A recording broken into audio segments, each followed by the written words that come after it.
ये बताइए कि इस समय जो आरोप लग रहे हैं हेमंत सोरेन जी पर कि उन्होंने ज़मीन खुद ही आवेदन की और खुद ही आवंटित की, क्या कहेंगे?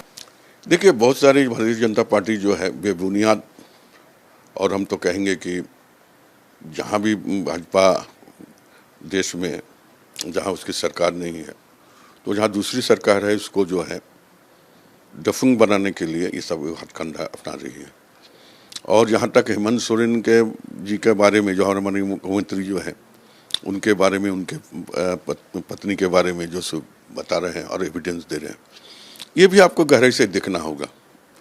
ये सारी चीज़ कब की है, ये उन्होंने अभी जोड़ रहा है प्रॉफिट वाला एक बात लेकर चुनाव आयोग को ये लोग भेजा है। उसको देखना होगा कि जब वो एमएलए थे तब वो लिए थे कि उसके पहले लिए थे, उन्होंने उसको कैंसिल भी कराया। और हम कहना चाहेंगे आपके माध्यम से, आपके एबीपी न्यूज़ के माध्यम से, कि भारतीय जनता पार्टी जो आज जो मूलभूत जनता की जो समस्या है उसको दिग्भ्रमित करने के लिए, जनता को माइंड को डाइवर्ट करने के लिए इस तरह चीज़ों को लाकर खड़ा करने का काम लेकिन किया है। मुख्यमंत्री साहब ने क्या आवेदन करके खुद ही आवंटित किया है कि नहीं किया है? इस कागज में कितनी सच्चाई? देखिए, ये सच्चाई नहीं है। मुख्यमंत्री, देखिए, मुख्यमंत्री जो रहते हैं उसके बाद उनके सचिव वगैरह सब करते हैं। मुख्यमंत्री थोड़े अपने हाथ से कुछ करते हैं, जो नियम और प्रोसीड्यूर का अंदर ले सकते हैं, और उन्होंने अपने नाम से तो लिया भी नहीं। अब ये लोग बता रहे हैं कि वो उनके पत्नी के नाम पर लिया।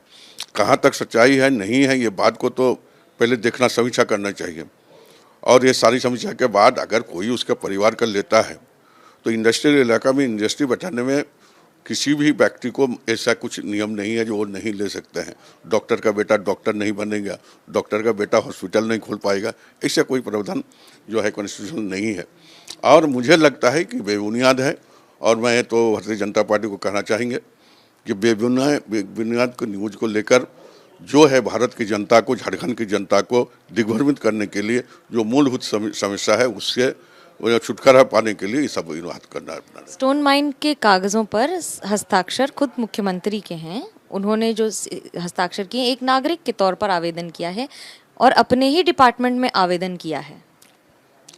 देखिए, ये तो लीज पहले की है, तब वो मुख्यमंत्री थे या नहीं थे ये तो जानना पड़ेगा।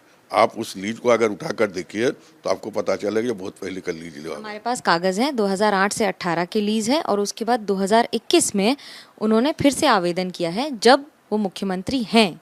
क्या कहेंगे?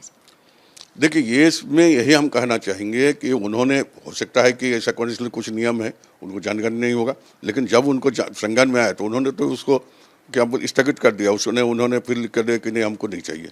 तो कोई भी आदमी अनजान होकर अगर कोई चीज़ करता है, जब उसको जानकारी होता है तो उसका मन साफ है।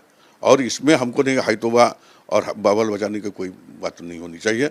और मैं समझता हूँ जिसमें कुछ नहीं है, ना उससे एक रकम उन्होंने कमाया, ना उस केबल क्रेशर का संचालन हुआ, कुछ नहीं हुआ है। धर्मपत्नी के लिए भी 11 एकड़ जमीन जो आवंटित की गई है, ये उनकी जानकारी में था कि नहीं था? मुझे लगता है कि जानकारी में नहीं हो सकता है। अपना अपना आजकल जो है पढ़ी लिखी है औरत है, अपना अपना तरीके से अपना काम करती है, और मुझे नहीं लगता है कि इंडस्ट्रियल इलाका का ज़मीन कोई भी ले सकता है।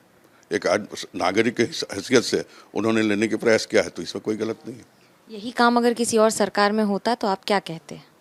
देखिए, सरकार में, देखिए, हम बहुत प्रैक्टिकल, हम इस सब चीज़ में हम रहते हैं कि जो संवैधानिक के बाहर अगर हम कोई काम करते हैं वो गलत है, और संविधान के दायरे में रखकर अगर कोई काम करते हैं तो वो कोई गलत नहीं है। और कभी भी हम इसी विषय पर कभी टिप्पणी किसी के ऊपर हम नहीं करते हैं। कहा जी उसका बेटा है, उसको बेटा क्या कर रहा है, क्या कर, जो आप बिजनेस करेगा कि नहीं करेगा, या कौन बिजनेस खड़ा कर दिया, वो तो उतना तो प्रधानमंत्री मुख्यमंत्री को सब याद नहीं रहता है, ना समय रहता है उसके पास।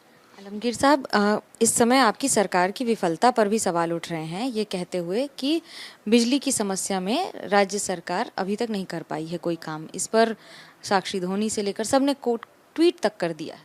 देखिए, हमारी सरकार जो इसको संज्ञान में लिया है, कल माननीय मुख्यमंत्री जी का भी एक बयान भी आया है, आज भी अखबार में आप लोग देखे होंगे, कि जितना भी पैसा लगे, जितना भी यूनिट का दाम बढ़े, कोई ये नहीं है, हम पैसा देंगे और जनता को बिजली हम पहुंचाएंगे। और पूरे देश में अगर देखा जाए कि इस वक्त गर्मी के समय में जो है बिजली का खपत बढ़ी है, लोगों की ज़रूरत बढ़ी है, और एक दिन में तो हो नहीं सकता है। अचानक कोई चीज़ घट जाता है, उसके बाद उसको 2-4 दिन समय लगता है। और मुझे विश्वास है कि जो आवाज़ उठा रहे हैं दूसरे लोग, 2-4 दिन में इसका सुधार हो जाएगी और हमारी जो ये मंशा है कि लोगों को बीच में हम लोग बिजली पहुँचाएँ। और माननीय मुख्यमंत्री ने कल संज्ञान लेते हुए उन्होंने कहा कि जहाँ से भी हो बिजली लाकर यहाँ की जनता को देना है, चाहे जो पैसा लगे। क्या गर्मी अचानक पड़ी है? देखिए, गर्मी का सीजन में हमेशा बढ़ता है, लेकिन एक नहीं, देखिए मशीनरी सामान है, कभी भी विकल्प में खराब हो सकता है, तो उसको सुधारने में समय लग सकता है। एक इंसान अगर चलते हैं, कहीं भी उसका तबीयत खराब हो जाए तो उसके बाद डॉक्टर के पास जाना पड़ता है, उसमें 2-4 घंटा समय उसको बीत जाता है। तो कोई हर चीज़ जो है, सामान जो है, मैकेनिकल सामान है, कभी भी फॉल्ट हो सकता है और उसको सुधार में लगे हुए हैं। और आज कल के बनस्पत आज बिजली बेहतर है। चुनाव आयोग ने रिपोर्ट मांगी है ये कहते हुए कि इन सारे आरोपों में कितनी सच्चाई है। क्या राज्य सरकार की ओर से, मुख्यमंत्री जी की ओर से भी रिपोर्ट जा रही है? निश्चित तौर पर हम लोग को कोई चीज़ का अवहेलना नहीं करते हैं। चुनाव आयोग मांगे, चाहे राष्ट्रपति मांगे, जो भी मांगे, निश्चित तौर पर जो वस्तुस्थिति है उसको अवगत करना हमारा काम है और हमारी सरकार वो काम करेगी। हमसे बात करने के लिए शुक्रिया।